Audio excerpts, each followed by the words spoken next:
पक्षियों से, मृगों से पशुओं में वह शक्ति अधिक है, और पशुओं की अपेक्षा मनुष्य भगवान की शक्ति से अधिक प्रभावित है। मनुष्यों से नाग, गंधर्व, यक्ष आदि समस्त देवगणों में, देवताओं से इंद्र में, इंद्र से प्रजापति में, और प्रजापति से हिरण्यगर्भ में उस शक्ति का विशेष प्रकाश है।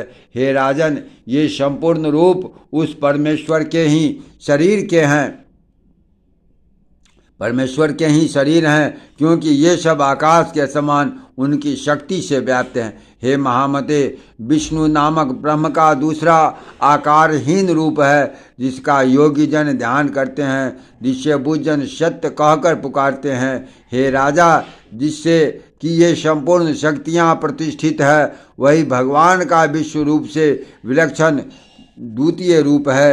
हे नरेश, भगवान का वही रूप अपनी लीला से देव, तिर्यक और मनुष्य आदि के चेष्टाओं से युक्त सर्वशक्तिमय रूप धारण करता है।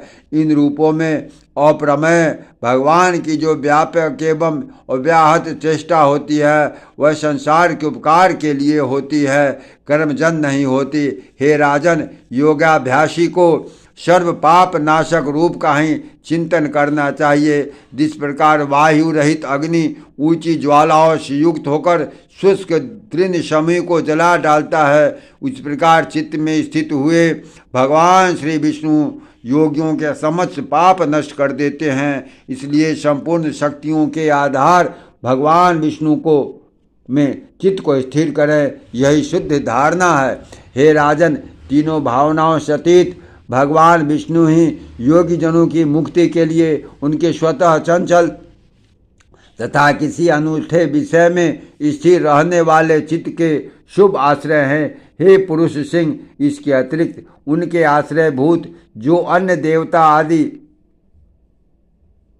कर्म योनियां हैं, वे सब अशुद्ध हैं। भगवान का यह मूर्ति रूप चित्त को अन्य अवलंबनों से निष्क्रिय कर देता है। इस प्रकार चित्त का भगवान स्थिर करना ही धारणा कहलाती है। हे नरेंद्र, धारण के बिना किसी आधार के नहीं हो सकती, इसलिए भगवान के दिव्य मूर्ति रूप का जिस प्रकार ध्यान करना चाहिए वह सुनो।